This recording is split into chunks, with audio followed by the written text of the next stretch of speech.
And we are live. So, welcome, good evening, or good morning in this case, depending on where you are. I am here with an all new episode of the All Mom interview series. And this evening, I talked to Melony Theis, and she's all the way in Hawaii, which I would think is absolutely amazing to speak with someone that far away. So, um, if you have any questions during the interview, please put them in the comments and we will get back to them after the interview or after the conversation. We will answer your questions. So, Melony, thank you for joining me today. I'm absolutely excited about this interview because you do a lot. And please tell us all about who you are and what you do. Well, good morning for me in Hawaii. Yes, we are in opposite time zones. I mean, it's night for you, and it's the day is just starting for me. Literally, it's 9:04 a.m. Thank you so much for having me. I'm just as excited. Like the closer this got, I was really excited just to talk to somebody like around the world. You're literally around the world for me. So, Yeah, thank you so much for having me. you're My name is welcome. Mello or Melanie. Thank you. My name is Mello or Melony Theis. I am a success and mindset strategist. I am also the sales and marketing director for Coach Viliami Tuivai. Um, I love being a success and mindset strategist, and I call myself that versus a coach because it's very strategic. Mindset is a huge part of life. We can apply it literally not just in business, but with our families, our daily lives. I mean, literally as a whole life approach. Because if we think about success, it's not just financial success. Like, do we have happiness and the feeling of a success or accomplishment or contentment in all realms of our life? So that's what I truly love. And I fell into the sales and marketing director position with Coach Viliami Tuivai because of I was already in coaching and I happened to hop on a Zoom that I was invited to with a friend, and just hearing him speak like changed me in that one session. I had that one session, and then I literally changed the way I started presenting, and eventually I got in touch with Coach V, and now I am the sales and marketing director. That sounds absolutely amazing and interesting at the same time. So, what was that in that conversation that changed you? Well, I was with an organization previously. It was another coaching organization, a budding building one. And I did believe in the material, but over time, as we know with, or maybe as we don't know, many people don't know with coaching, like, a lot of people sell the same programs or the same similar material, similar content. It's just what resonates with you. And literally though, just like everything we do, we are buying the person, we are buying the brand. And for Yeah. me, as a starting off in coaching again, I had done this previously when I was still fully had a full-time job. So I did it solo, and it can be very, very difficult. It can be very overwhelming. I mean, there is a sea of coaches and a sea of services online.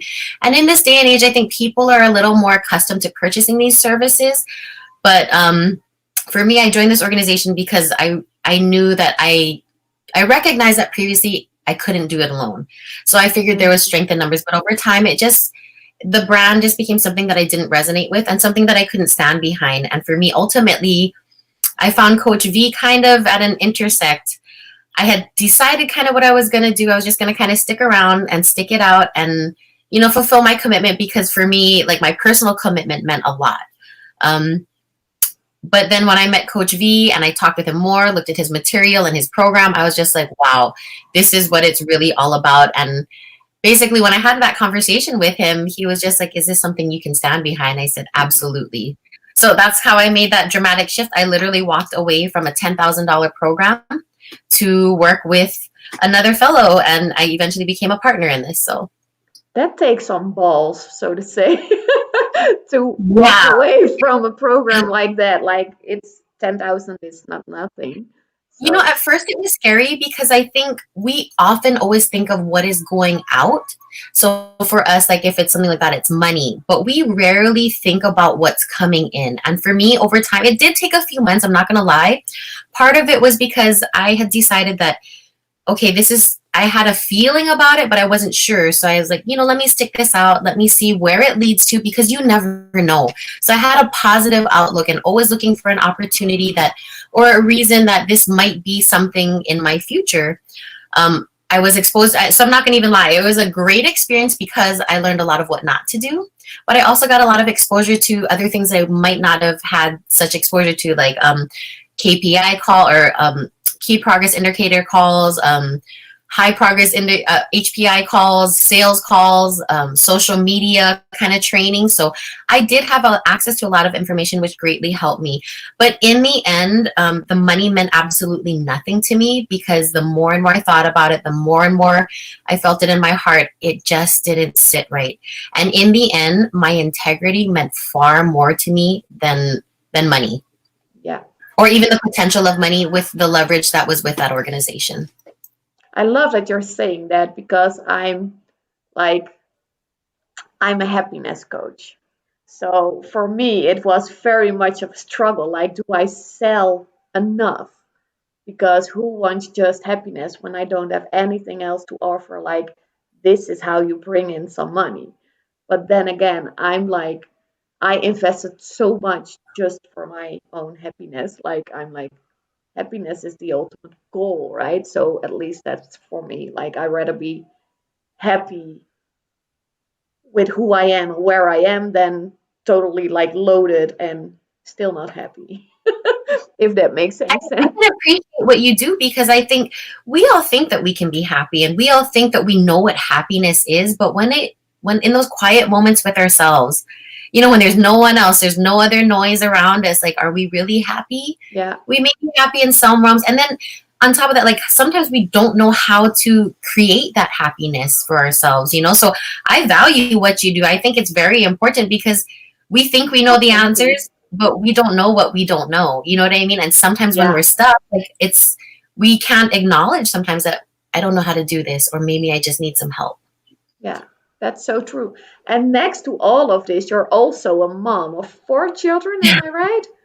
Yes, I have 4 kiddos. So 4 kiddos, a job, and your own business. Yes. That's something amazing. And I think that there are a lot of women watching, like, how the hell does she does that? Because you just told me you have children from age 2 or 3 till Hmm. 16. So Yes. you have So your I have hands a full. toddler. Yeah, I have a toddler. She's going to be 3 this month. I have a 5-year-old, a 13-year-old, and my 15-year-old will be 16 next month. So I do have a gamut of children, and that's actually a question I get asked a lot. And to be honest, I didn't really know how I did it, and I never really thought about it till people started asking me more. So my answer to that is I run on insanity, positivity, and caffeine. I It love really it. is time management, though. I mean, fortunately, 2 of my children are older, so they're far more autonomous, and they're at a stage where I had to incorporate them into daily tasks. I mean, they were already involved in chores and stuff, but more daily tasks, like larger responsibilities, helping out with their younger siblings, because that's all part of the learning experience. Some people are like, you shouldn't, not you shouldn't, but like they try not to incorporate their kids because they want them to be kids. But I feel like, it's my job, it's my responsibility to make sure they are responsible and able to take care of themselves when I'm not around, or someone else is not able to take care of them. Absolutely true. I absolutely love that. So I admire that, even because I have 3 children and a 1 year old, which probably you can hear in the background for, for a little, but everyone, the daddy is with him, so he's safe and sound. It's So important I to have a give one that year. disclaimer. What do you say? I said it's important to give that disclaimer.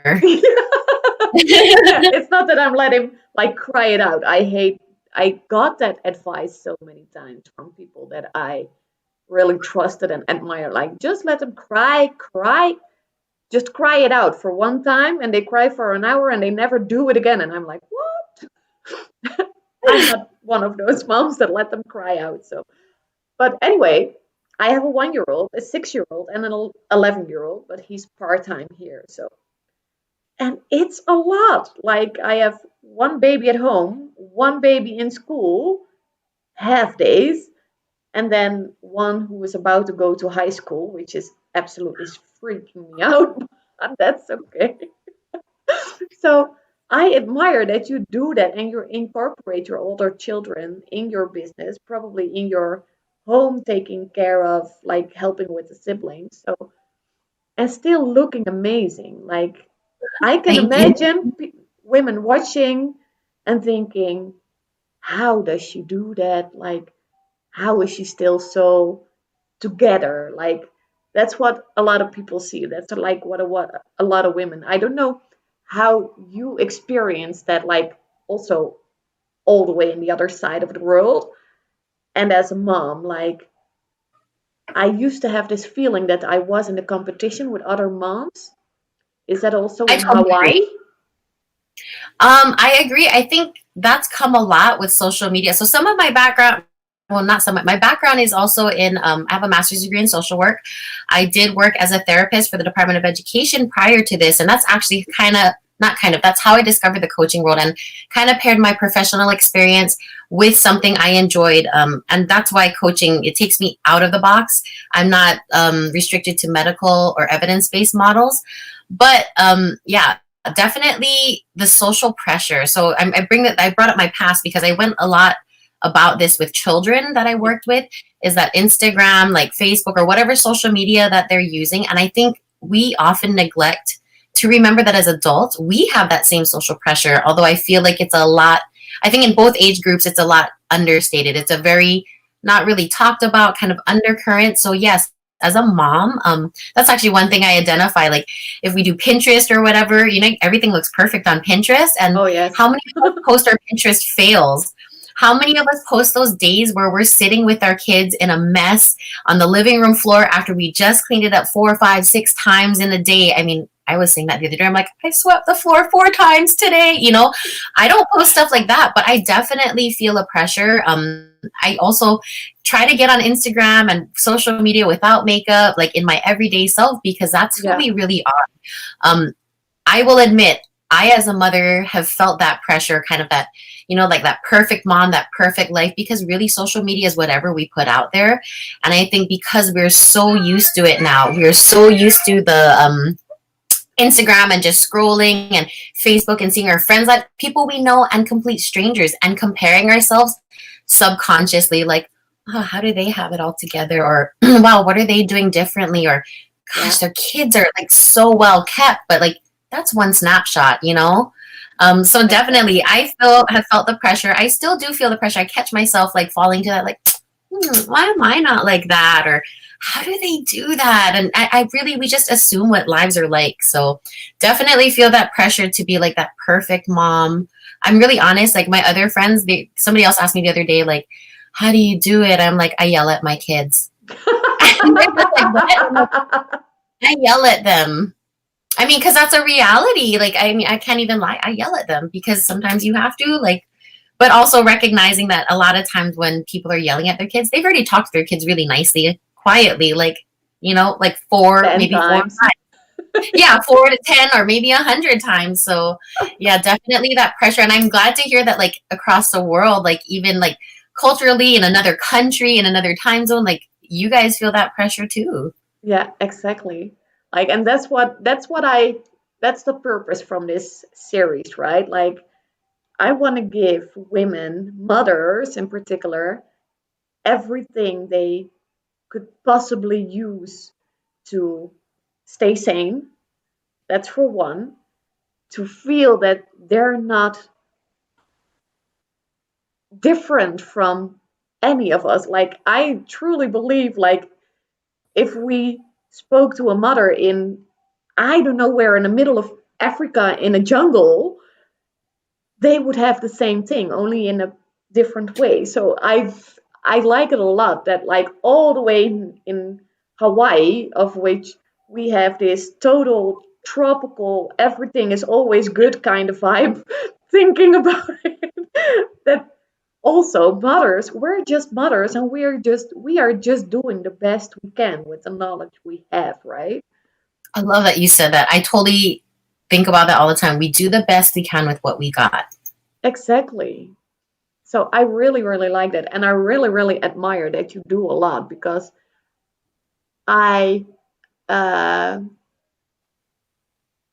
I see that mothers can, I don't know if that's proper English word, but undervalue themselves. Is that Yes. Mm-hmm. so? And you do a lot, so that's something to be proud of. It is, when I think about it, I have my moments still. Or like I said, like the other day, I was sweeping the floor. I'm like, this is the fourth time I've done this today. Or, like I have days I even told one of my older children, I'm like, I give up today.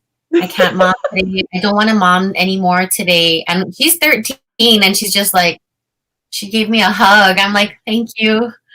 I needed that. Mommy needed Like that. it's hard. I do a lot. I also sometimes don't get a lot done because I am just so far spread. I mean, just looking at my calendar, I like color, I block things off like non-negotiable times. Like I have to pick up my children, and really, it's just really time management. But yes, we are human, and it just takes finding that rhythm and what works for you. I have a question for you though. What do you think, as far as, being a happiness coach, like what is one thing? I know you mentioned like how we can feel happy that things, everyone, no matter where across the world, like we could feel the same thing. Like what do you think like that kind of core value is for happiness? The core value for happiness. That's your question? Yeah. Or what is at the core for happiness for somebody to find or experience or be truly happy? I truly believe that the core ingredients for happiness are self-love and self-worth. And if you have those two at the level where they are allowed to be, so you truly believe in yourself as a woman, you truly believe in yourself as a mother, you truly love yourself, like truly, madly, deeply, like totally fall in love with who you are, no matter how educated you are, no matter what way you look, just like truly appreciate and love yourself, then you're unstoppable. Like, then the moment you transition in that woman, if you think you're capable of loving someone else right now, it's nothing compared to when you truly love yourself and feel happiness and then share your love with your children, your spouse, your family, your parents, whomever. Like, it's almost an overwhelm when you are at that point. And that's just, for me, then I've reached my goal. When I can have my children have that experience, then my job is done. I love that. Do you feel like as a mom though that like that's hard to teach your children? I mean, because you have a 11-year-old and he's a boy. I don't know if, I mean, I know that's a little bit different because my conversations with my 16-year-old boy are a lot different than they are with my 13-year-old girl. But I think my 13-year-old girl, I'm going to use her as an example because she's a little bit more talkative. She's a little more vocal. But, teaching that self-love thing, it was really, that's such an eye-opening thing and so important. And I think you're absolutely right. Because I asked my children, like, when did they start noticing that things matter or feeling like they had to notice things about them or be aware of things? And both of my or like, that magical feeling when you're a child that your imagination runs wild. The broom is the horse, or the box is the airplane or the boat. And you never think of those ways that like things aren't possible. You want to make a parachute, you tie a sheet to your back and jump off the sofa, right?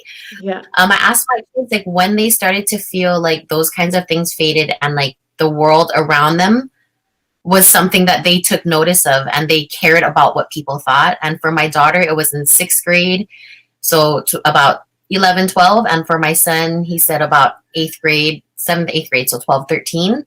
And that was really sad to me because I asked like, well, what did you notice? And they said, I started to worry about what people might think. Like, do I look stupid, or what are they going to think about me? And I said, how did you come about to be aware of those things? And it was just from conversation of other people, like hearing them talk about other friends and I was so sad because like man, my daughter's 13 and she started feeling that way 2 years ago. Yeah. And I thought, like, I was giving myself a little mom pat on the back, like, you're teaching her self-confidence and stuff. But I mean, that's a reality. Our self-doubt is so strong, and something that I think, unless you're taught from very young, like it's a habit to not have it, it's so Yeah. easy to be consumed by it. Yeah. So yeah, that's my challenge to teaching my kids not to matter about not to care about anybody's approval, even my own. As Yeah. long as they're happy, they're healthy, they're not hurting themselves or anybody else. Well, and that's I love that you say that, like including my own, because that's really what you want to raise them. At least I want to raise them as independent, strong, confident people. And it's so easy to put our map of the world, so to say, onto them. Like, this is my truth, so here it is, and this is how you should behave. Like, that's how we get programmed as children, right? So I had the same experience this week with my little girl, where she had something I put in her lunchbox, and other children started to bully her that she was a baby, and she's 6 years old. So and then I really have to like take deep breaths, like, okay, I can handle this. I just need to breathe for a moment. And then I'm having the conversation with her, like, okay, sweetie, we can do two things here. Like, I understand if you don't want to take that anymore to school for lunch. And she's like, yeah, but I like it. I said, then that's okay. If you still want to take it, it's okay, and it doesn't matter what other children say. So the next day she brought it again, because it was a baby fruit, like the squeeze fruits, and she loves it. And it's handy, like I yeah, like them. exactly.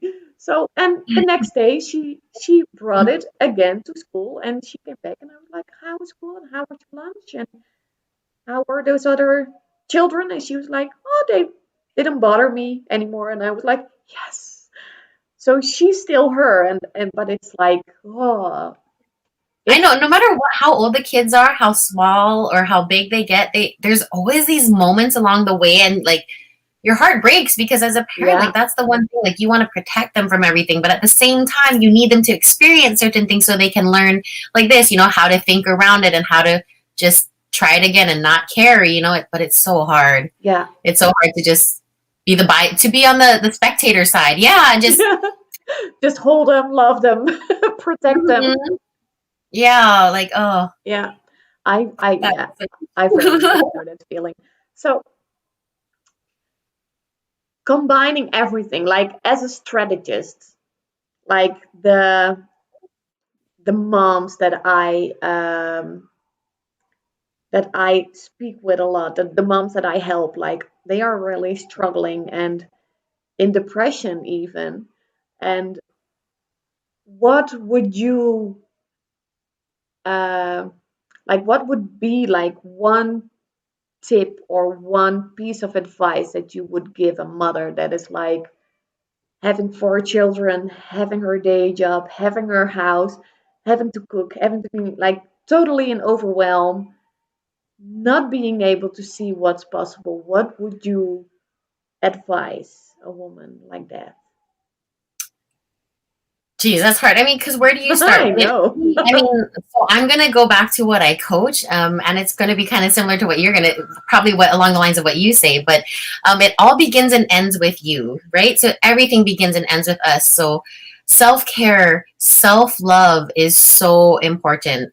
Having a routine, and making time for yourself so you can center yourself, because really everything that happens around us is a direct reflection of what's inside of us. So if there's chaos around us, while we cannot control our children's behavior, they feel through their intuition our vibe. So if we are Yeah. stressed, we are overwhelmed, we are unhappy, whether we say it or not to them, and no matter their age. And I can say this because I've experienced this. I have like little ones to big ones, and I've been through a whole lot of crazy things in my life.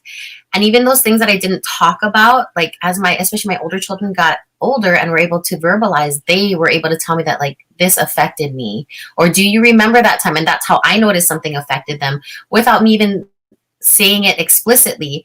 So definitely self-care, Yeah. self-love, and heal. And part of that is healing. So if there's depression or if there's any negative emotionality, you've probably got some healing to do. And there's nothing wrong with that, because once we can heal and detach, we are making space internally, just like we do spring cleaning. We have to make space physically sometimes, and sometimes emotionally, internally, in our minds, in our bodies and souls, to make space for better things, and better things are happiness, or just having space for it to come in. So that would be my best advice, is taking care of yourself, because ultimately a happier you means a happier household. You know, your interactions with your children are going to be different.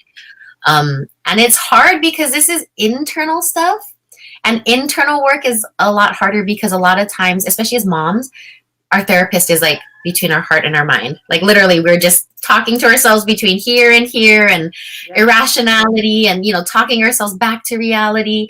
So I mean, that's where the difficult help part comes in, and that's why I respect what you do. I respect, like, even my former profession as a therapist, because sometimes, even though, like, for me as a therapist, I've gotten therapy, I've had coaches and mentors, because even though we know what to do, so we have moms, like, I am a therapist, right? So I should know when I'm overwhelmed, I should take a step back and take a deep breath. But sometimes, because we're just on autopilot, we run through our days, we don't think about anything as we run through our day. Literally 95% of the time we are on autopilot. But sometimes we need that external voice, even though we have that knowledge, to remind us, like, apply it. Absolutely. And so just reaching out for help if you need it, accepting help if it's given, and taking care of yourself. Sorry, those were 3. Oh, I love that. Well, those were 3 beautiful, beautiful advice, tips. All of those are really hard to take as moms. Because again, we're carers, right? We're taking care of people, not of ourselves. Like, that's crazy. Our moms did not do that, so that's not what we learned. Definitely. For women, because I can imagine that someone was watching this and she's like, I want to know more, because she knows her stuff. Like, you do know your stuff.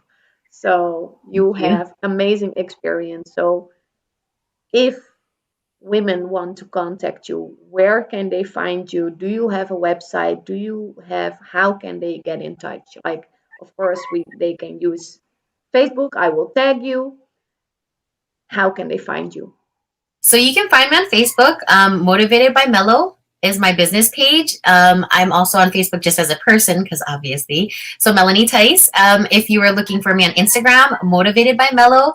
And just for repetition, because this is what makes things stick in our head, my website is motivatedbymelo.com. Best way to reach me, though, is probably through social media, Instagram or Facebook. And if you're curious about my services or just a little bit more about me, definitely look at the website, motivatedbymelo.com. Thank you so much, Melony. That was one of the quickest 30 minutes in my life. Even with baby going in the background, and he stopped. He's good now. Well, he's still not good, but I went to a quieter place. But I think I'm just going to make a bottle. I think it's hungry. It's time to eat meat. Yeah, it's bedtime there. Thank you so much. This was a great, for me too, the 30 minutes flew by, and I'm so glad I got to connect with you. Yes, me too. So let's stay in touch. Absolutely. When you ever come to Holland, please feel free to contact me. I will. I can't wait to travel again. So thank you so much. And everyone, if you want to get in touch with Melony, find her on Facebook, find her on Insta. I make sure I will put the links up in the description of this interview. And for now, I want to thank you and wish you a very good day or a very good evening. And if you liked this video, please put on like. And if you watched via YouTube, make sure you like the movie or subscribe to my channel as well to watch more interviews. Melony, thank you. Enjoy your day. I think it's so funny. Like, just in the first 5 minutes before this interview, there was a very loud rooster, but we haven't heard it now. Yeah, I hear them in the distance. So He's loud being ones quiet. migrated somewhere else. Yeah. I It's absolutely so love hazard. Like that. even my other coaching group, there's actually one gentleman who was really annoyed by the roosters. He's like, "You need AirPods." I was like, "Okay, sorry." I like them. Yes, I it's don't even hear them, to nature. be It's honest. beautiful. It's kind of like having children. I just don't hear it after a while if I choose not to. And he Well, can thank learn you that so too. much. I hope you have a beautiful weekend You and a too. good Have night. an I hope you amazing weekend. Have an amazing day. And much love. Much love to all of you. Thank you. Aloha, everyone. Bye. Bye.